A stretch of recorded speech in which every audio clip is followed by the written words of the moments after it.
Dan kita adalah gereja Tuhan yang sesungguhnya sedang dipersiapkan Tuhan untuk masuk ke dalam rencana akhir zamannya, adalah menjadi jemaat yang dipersiapkan Tuhan dengan tidak bercacat dan tidak bercela. Jemaat yang semakin terang, semakin bersinar, dan semakin mengalami kemuliaan Tuhan. Dan saudara, dan ini adalah sebuah pilihan.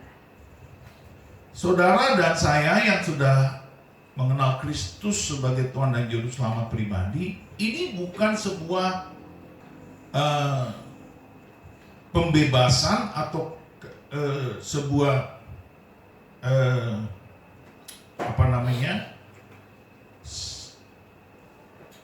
kan ada orang berpendapat ya mengalir saja sesuai dengan apa yang Tuhan mau.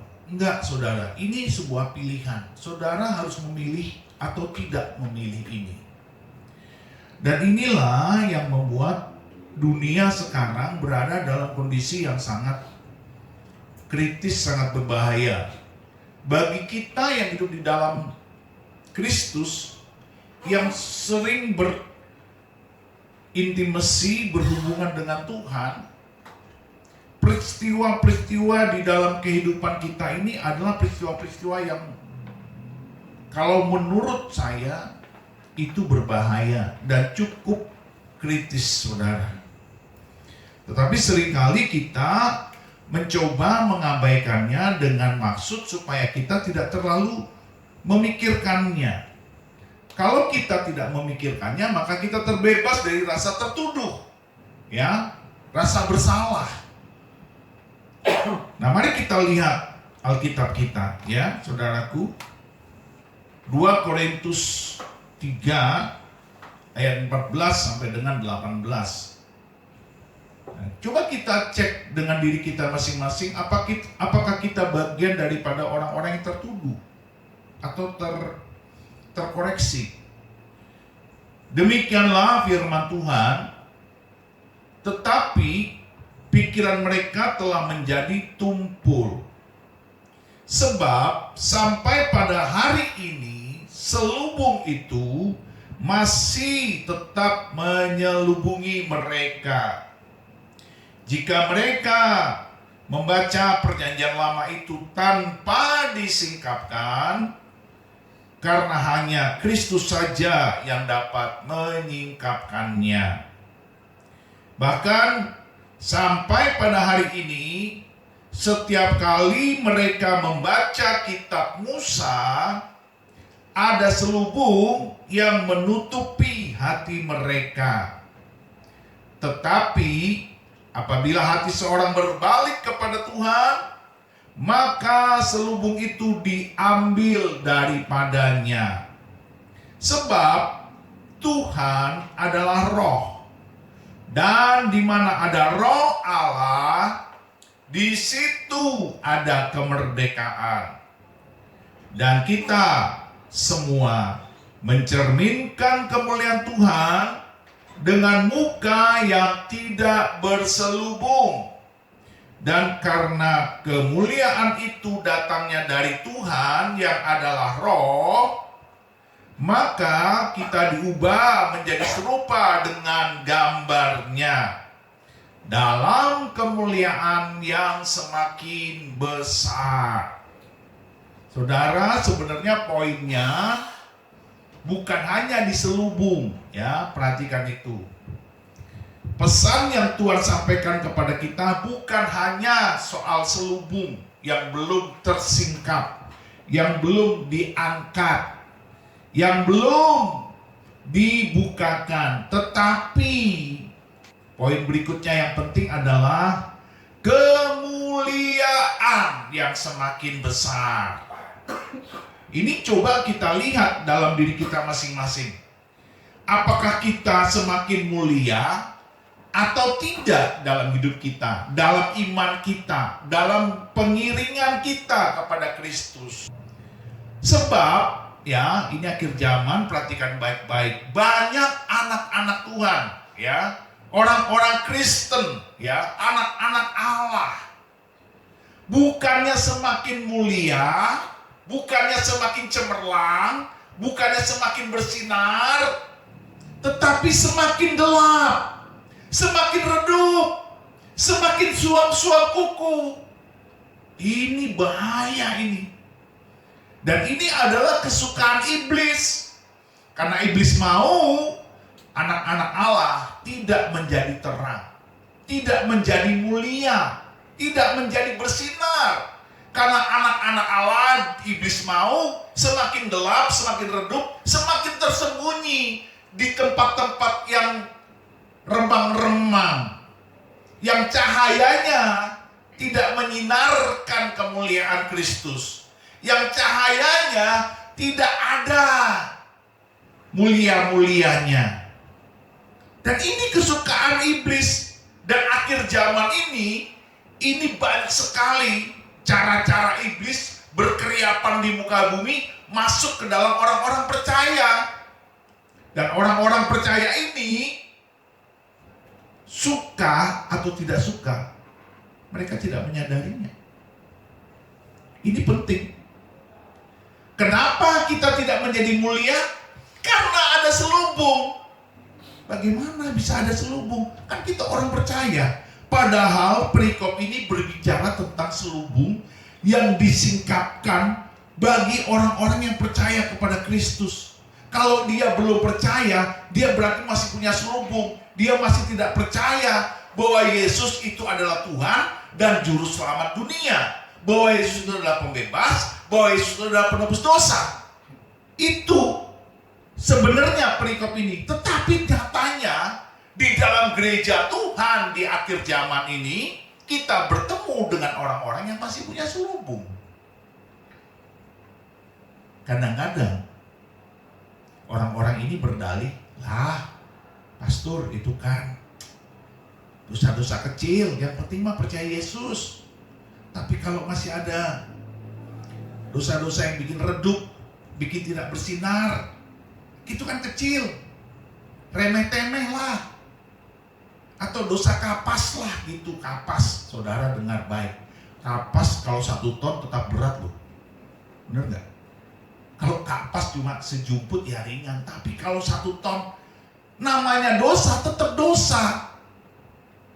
Dan selubung ini sering kita nggak sadari, sehingga kita menjadi sama dengan dunia. Maka kemuliaan Tuhan yang harusnya kita miliki itu menjadi redup.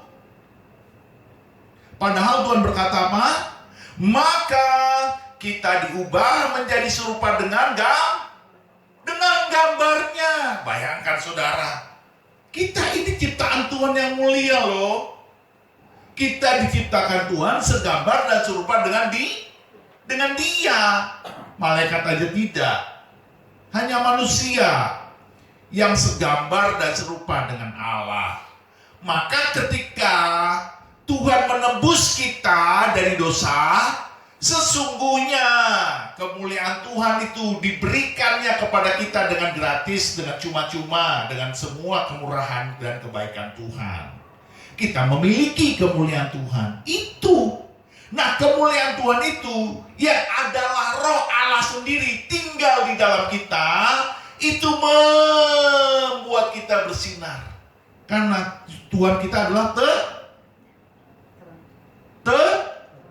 terang.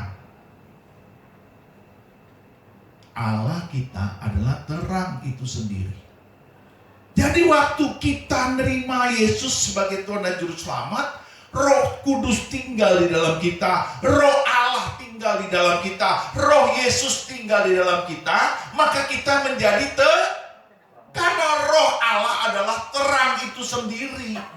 Nah, ketika berbicara terang, maka seluruh pikiran-pikiran kita, seluruh perasaan-perasaan kita, seluruh kehendak-kehendak kita yang tadinya gelap, tadinya abu-abu, yang tadinya kompromis, begitu, menjadi terang. Pikiran kita menjadi terang. Kita memiliki pikiran Kristus. Kita memiliki kehendak Kristus. Kita memiliki perasaan Kristus. Saya sih bisa saja mengungkapkan apa-apa saja yang masih menyelubungi kita. Tetapi saya percaya firman hari ini, benih firman hari ini itu sudah mengkoreksi masing-masing kita. Mulai berpikir-pikirlah kita, apa saja sih yang masih menyelubungi kita sehingga kita tidak mulia di hadapan Tuhan, kita tidak mulia di hadapan sesama, kita tidak mulia di hadapan saudara seiman kita. Ini penting karena kita ini dipersiapkan bukan untuk binasa, kita dipersiapkan untuk mengalami keselamatan kekal. Dan keselamatan kekal itu seharusnya semakin membuat kita dipersiapkan semakin tidak bercacat dan semakin tidak bercela. Tidak, kita semakin tidak bercacat, semakin tidak bercela. Jadi tidak bisa sesungguhnya nih ya, orang yang sudah di dalam Roh Kudus, karena terang itu dia akan mengkoreksi diri kita sendiri. Tidak perlu kita diajar. Karena kita sudah menerima pengurapan dari Tuhan. Dan pengurapan itulah yang akan mengajar kita baik dan buruk. Karena ada Roh Allah di dalam kita.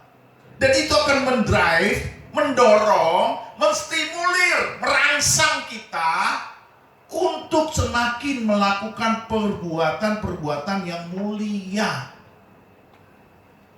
Nah, selubung ini apa-apa? Banyak, saudaraku. Banyak sekali. Ya, saya kasih contoh nih. Ini saya sendiri. Waktu saya belum lahir baru, ya. Saya kan lahir baru umur 23, 24 begitu ya. Saya tuh belum lahir baru, tetapi saya rajin ke gereja. Kalau dibilang takut sama Tuhan, takut banget gitu. Karena di dalam pikiran saya begini. Konsepnya ini karena saya bergaul dengan banyak orang-orang teman-teman yang muslim. Kan kalau di dalam muslim itu selalu diukur dengan hukuman. Apa-apa hukuman. Berbuat dosa hukuman, berbuat dosa. Jadi pikiran saya yang belum alkitabiah, yang belum bertobat lahir baru, yang tidak mengerti kitab suci, tidak mengerti Injil, saya mengikuti pola pikir orang-orang ini, teman-teman saya. Jadi kalau kita berbuat dosa nanti Tuhan mau hukum. Misalnya begini, kalau saya tidak berdoa, mau tidur, tidak berdoa, mau makan, nanti pasti ada azab, ada hukuman dari Tuhan. Misalnya, nanti saya mengalami musibah lah, atau mengalami masalah lah. Selalu begitu, karena masih kecil. Secara logika betul nggak? Betul. Tetapi saya pribadi, akhirnya melihat Allah itu sebagai Tuhan yang penuh hukuman. Apa-apa dihukum, apa-apa dihukum, apa-apa dihukum. Salah, tidak berdoa dihukum, tidak berbuat baik dihukum, tidak melakukan kebajikan dihukum, apa-apa dihukum. Nah itu, karena berteman dengan teman-teman yang muslim, konsepnya begini. Terus, ketika saya mulai bertobat lahir baru, bagaimana saya mengalami sebuah penyingkapan selubung? Itu ketika saya baca Alkitab. Ketika firman Tuhan berkata begini, begitu besar kasih Allah akan dunia ini, begitu besar. Itu langsung bertolak belakang dengan pemahaman saya yang masih ada selubung ini.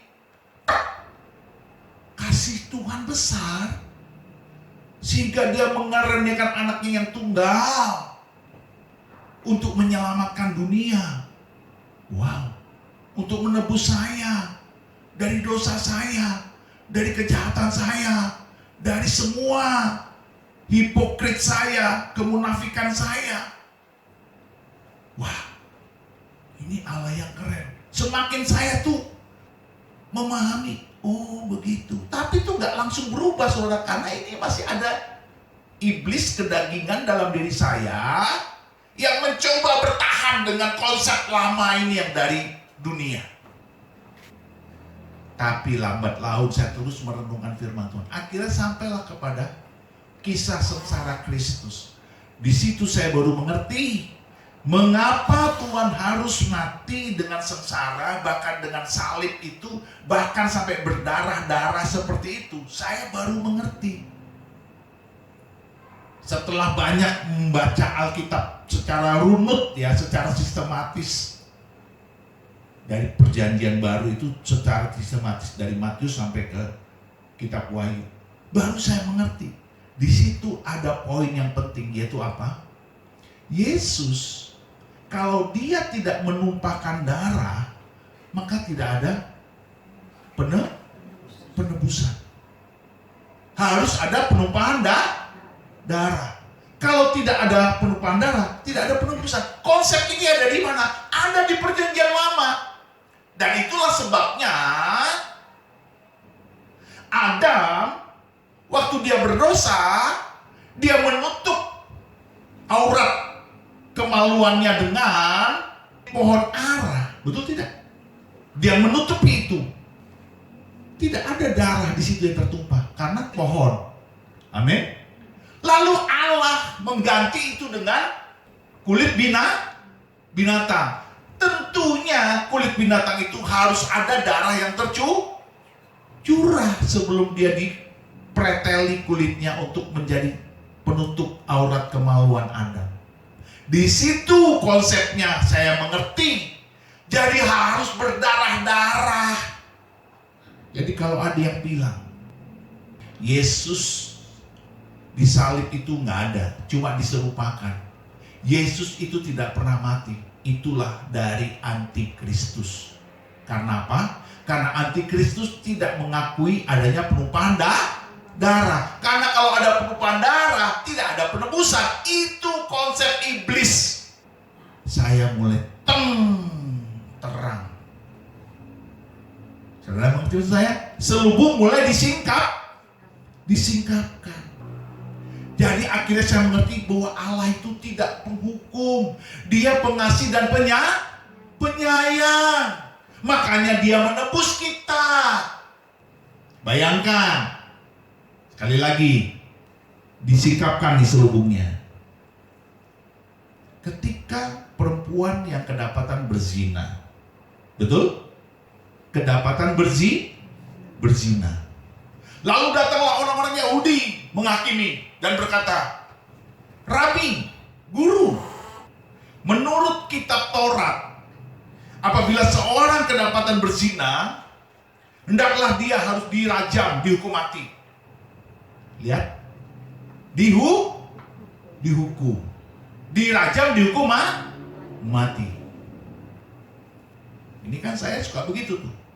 Kalau orang bersalah dihukum, Nah ini konsep yang lama.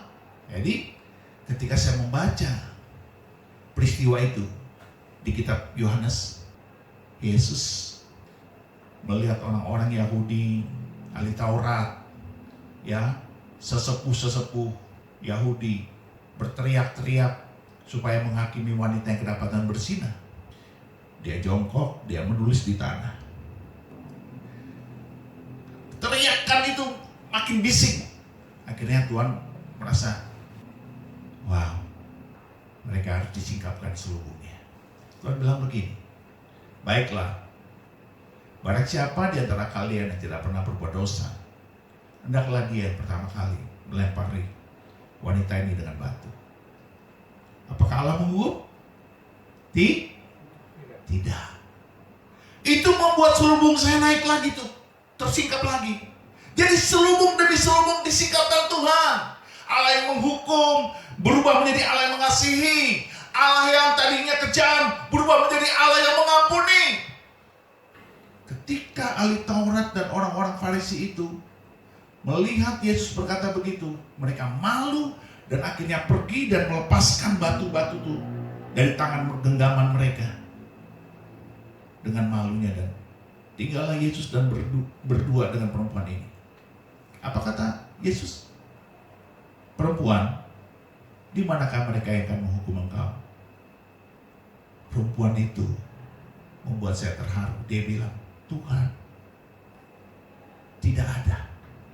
Wah, kita ini kadang-kadang kalau masih punya selubung, gampang sekali menjudge, gampang sekali menghakimi, mengatakan sesat, mengatakan bidah, mengatakan kamu masuk neraka, bla bla bla bla. Tapi Tuhan bilang apa? Aku tidak menghukum engkau. Aku pun tidak menghukum engkau. Pergilah. Jangan berbuat dosa lagi.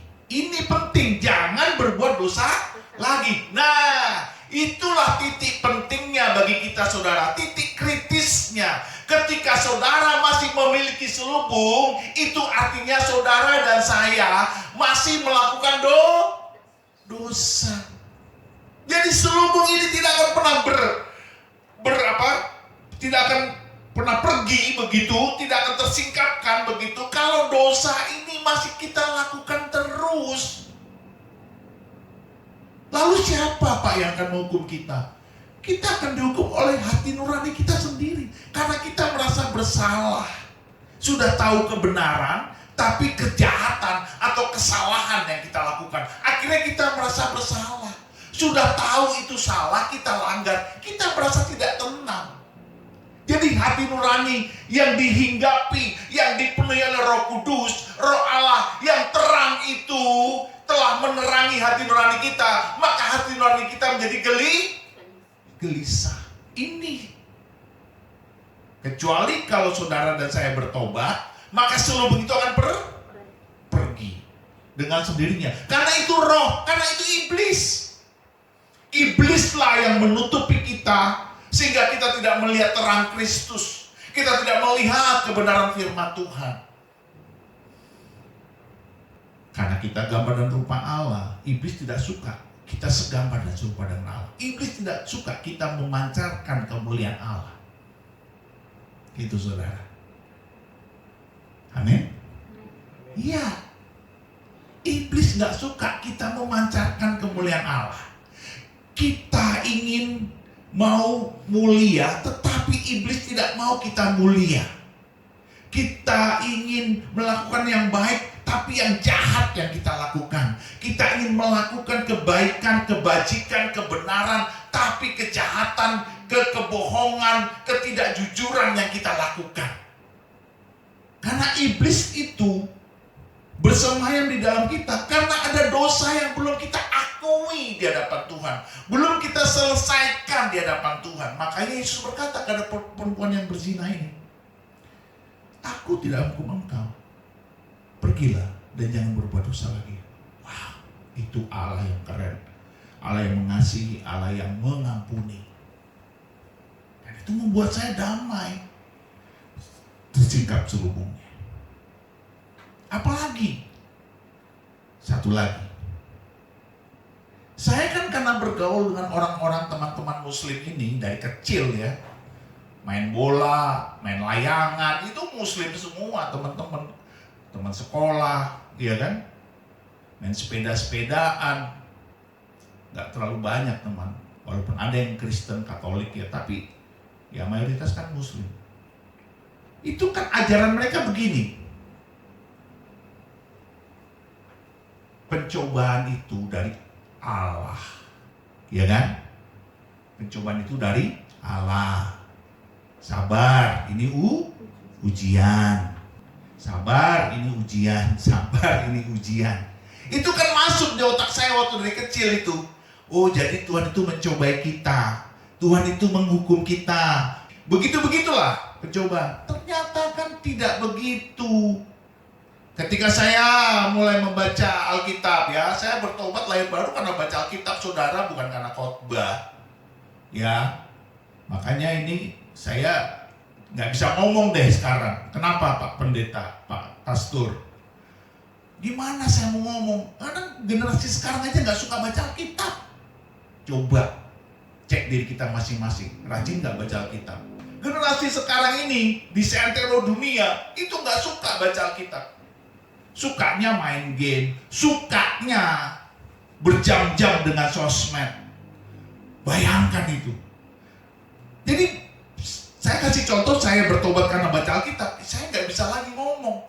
Ini semua kekuatan hasrat saya harus mengenal Kristus. Bagaimana caranya? Ya saya harus baca Alkitab. Itu saya dorong diri saya. Nah ketika saya melakukan itu, saya menerima buahnya, yaitu apa? Selubung saya disingkapkan. Karena dengar baik, ini. Lihat ayat yang ke-16 dan 17. Demikianlah firman Tuhan.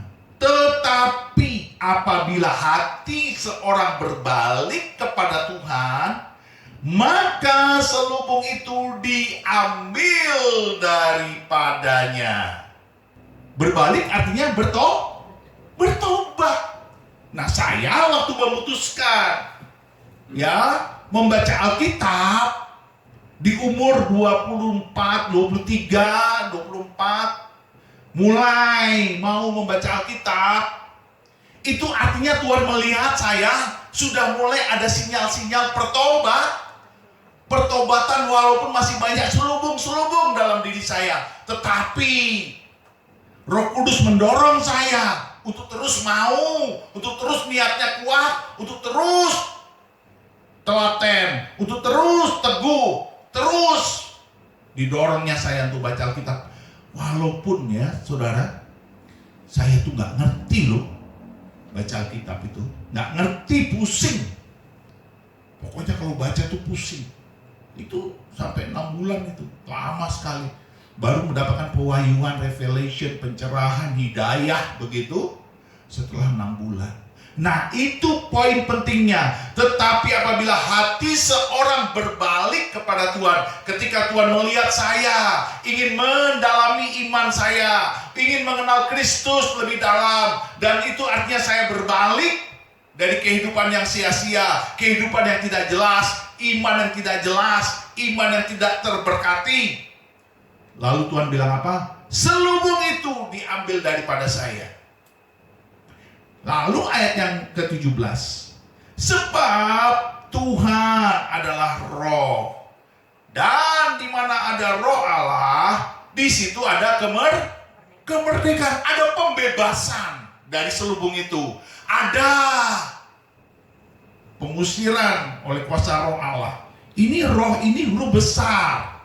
Jadi kuasa daripada Allah sendiri. Kamu lihat ya teman-teman, saudara sekalian, anak-anakku, Tuhan itu Dia melihat kepada kita dan Dia tidak membiarkan kita dikungkung, disiksa dengan topeng-topeng selubung yang menyiksa kita sehingga kita tidak mengenal Dia dengan benar. Dia tidak mau, lalu Dia datang dengan kuasanya, menjamah saya. Dan selubung itu mulai terangkat satu demi satu. Firman Tuhan. Tadi saya sudah kasih contoh soal saya mengenal Allah itu penghukum. Apa-apa dihukum. Mulai mengenal Allah itu mengasihi, mengampuni. Wah, saya berharga di mata Tuhan, saya dikasih Allah. Nah ketika itu terjadi, saya mulai bebas dari masalah hukuman Allah. Walaupun saya masih punya selubung yang lain. Nah, contohnya tadi, pencobaan itu datangnya dari Allah. Padahal tidak. Ini contoh loh. Ada nggak di sini yang masih berkata, wah aku lagi dicobain nih, cobain Tuhan. Saudara, mari kita lihat apa kata firman Tuhan. Ini selubung kita disingkapkan Tuhan. Nanti kita kembali lagi ke sini ya. Kita buka ya Yakobus, saudara, sesudah Ibrani itu Yakobus. Nah, kita lihat Yakobus 1 ayat 13 ya. Apabila seorang dicobai, janganlah dia berkata, pencobaan ini datang dari Allah.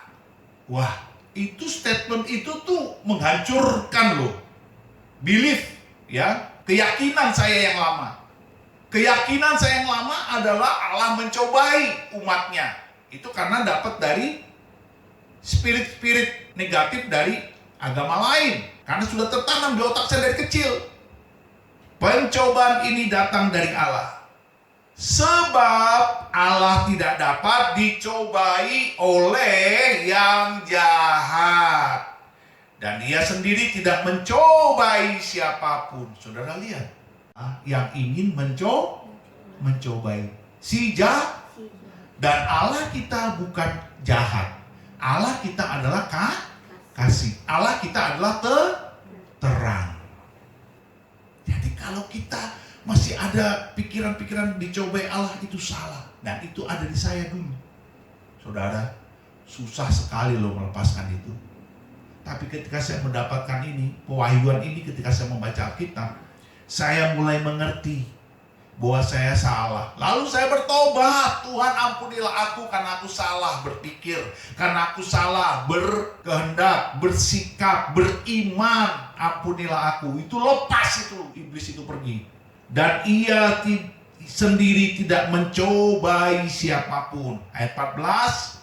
Tetapi tiap-tiap orang dicobai oleh keinginannya sendiri, karena ia diseret dan dipikat olehnya. Jadi keinginan kita itu keinginan apa? Keinginan hawa nafsu, keinginan kedagingan, keinginan yang tidak kudus. Yang mengerti katakan amin.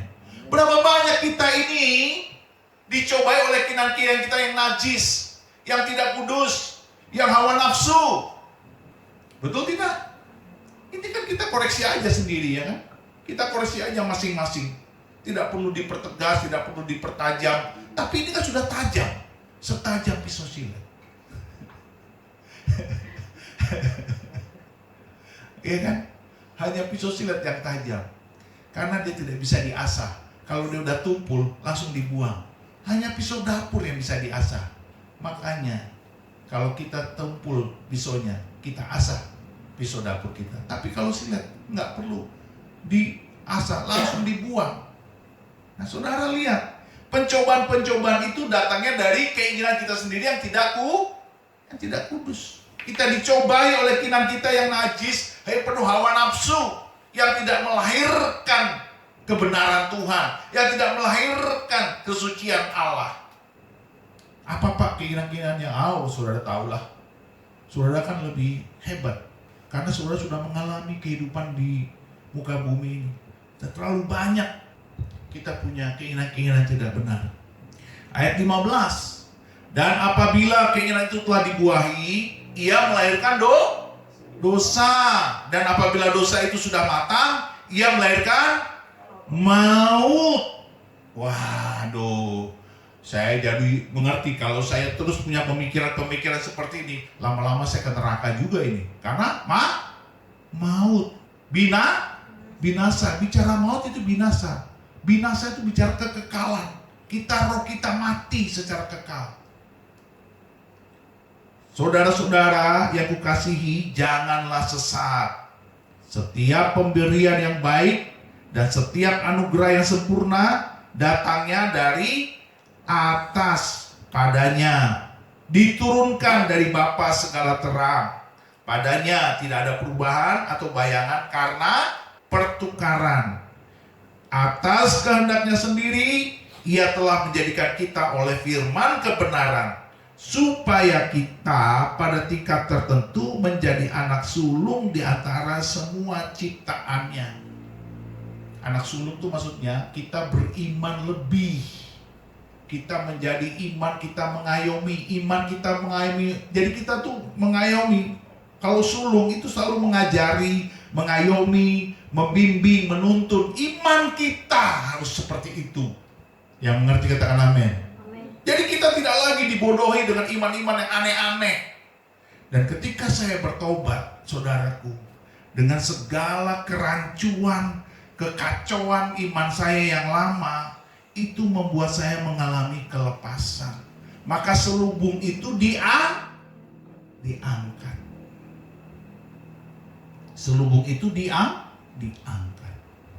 Saudara, Coba kita lihat sekarang diri kita masing-masing. Apakah kita sudah mulai yang mengerti persoalan ini? Sudah mulai mau berjanji kepada diri kita masing-masing bahwa kita sungguh-sungguh serius ingin bertobat, ya. Dengan pertobatan, Alkitab berkata apa? Tetapi apabila hati seorang berbalik kepada Tuhan, maka selubung itu diambil daripadanya. Jadi kalau saudara dan saya ingin mengalami kemerdekaan, selubung itu diambil, selubung itu diangkat oleh kuasa Roh Allah yang memerdekakan itu, maka satu-satunya jalan kita harus bertobat. Kalau agama lain, ya, agama lain, mereka bilang cukup dengan kata maaf, selesai. Kita tidak bisa. Kalau engkau bilang maaf, engkau harus betul-betul berubah berapa? 180 derajat.